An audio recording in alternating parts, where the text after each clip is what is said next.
Hey, this is a funny kind of board. Where is your seller? You think that would be a pretty easy question to answer, but apparently not. Had this happen twice this week. We had clients who were not only out of the county, they were out of the country. And so it put a big wrinkle in the closing. Now, one agent did an excellent job and did it the right way. Buyers were in London and could not come to closing, but they still wanted to be involved in the closing. They didn't want to do a power of attorney, which is how we would have recommended it. But the agent worked with the buyer and worked with our office, provided us notice well in advance. We were able to contact the buyer, find them a JAG office to go to so that they could get the notary to be there to notarize the documents.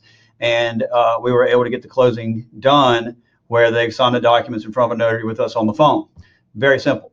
On the other hand, we had a sale where we found out, because the seller never sent the engagement letter back to us and we didn't have any information from the agent, we found out like the day or two before the closing that the seller could not come to closing because they were in London. And felt they could just sign the deed with a electronic signature and everything would be fine. Well, that's, y'all know we can't take an electronic signature on a deed. We need a real signature on a deed. And so it causes a lot of problems. We had to send the documents to the seller for them to sign them. They couldn't sign them that day, 5 or 6 hour time difference.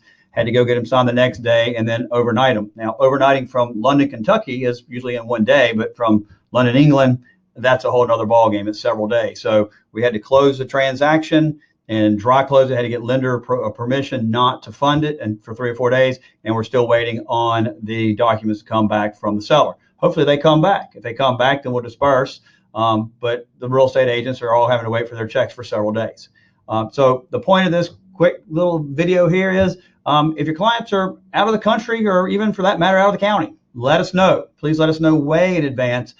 We could have sent the deed to this person in London a week ago, 2 weeks ago. They could have signed it and sent it snail mail back to us if they wanted to, and we could have already had the deed and held it in escrow until closing, and we wouldn't have been delaying closing for 4 or 5 days. So if you know your client's not going to be able to attend closing, there's a slim possibility they can attend closing, whatever, let us know so we can go ahead and start working with your buyer or your seller to either do a power of attorney, to arrange mail-away closing, to send documents beforehand to have them signed so that your commission checks are not delayed, okay?